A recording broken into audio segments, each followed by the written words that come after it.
খিলগাঁয়ে যারা আছেন আর যারা নাকি পিৎজা লাভার তাদের জন্য আমি ছোট্ট একটা টিপস দিতে পারি।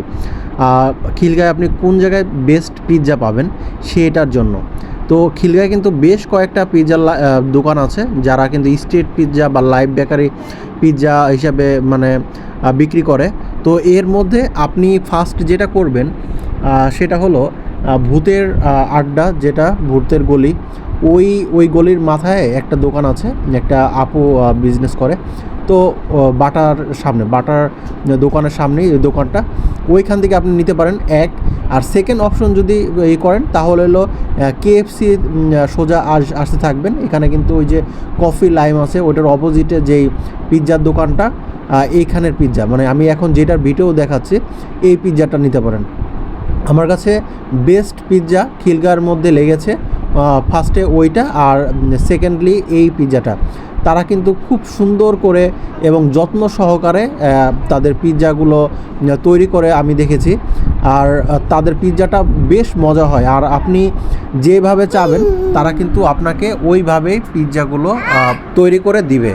তো আমরা যেই পিৎজাটা নিয়েছি এটার প্রাইসটা খুবই কম ছিল, 12 ইঞ্চি একটা পিৎজা। আপনি বাইরে যে কোনো দোকান থেকে নিতে গেলে কিন্তু আপনার 500 550 এরকম যাবে, কিন্তু আমরা যেটা নিয়েছি আপনি গেস করলেও তার থেকে একটু কম হবে, আর সেটা হলো 350 টাকা।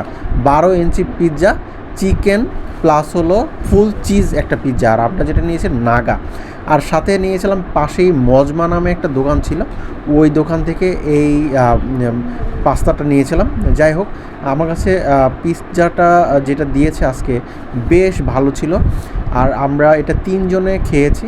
তো 3 জনে তারপরও আমাদের কাছে এটা বেশি হয়ে গেছে আর কি, আমাদের অনেক বেশি পরে।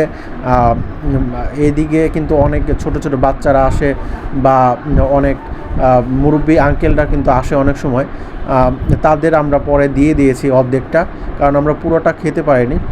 এটা আসলে অনেক বেশি হয়ে গেছে আমাদের, এক্স্যাক্টলি 9 ইঞ্চি নিলে মেবি বেটার হতো। যাই হোক, এটাই ছিল আজকের আমার ছোট্ট একটা ভিডিও কেমন লাগলো অবশ্যই কমেন্টে জানাবেন। আর পিৎজা লাভার কারা কারা আছেন এবং খিলগাঁয়ে থাকেন অবশ্যই আমাকে জানাবেন। ধন্যবাদ, ভালো থাকবেন।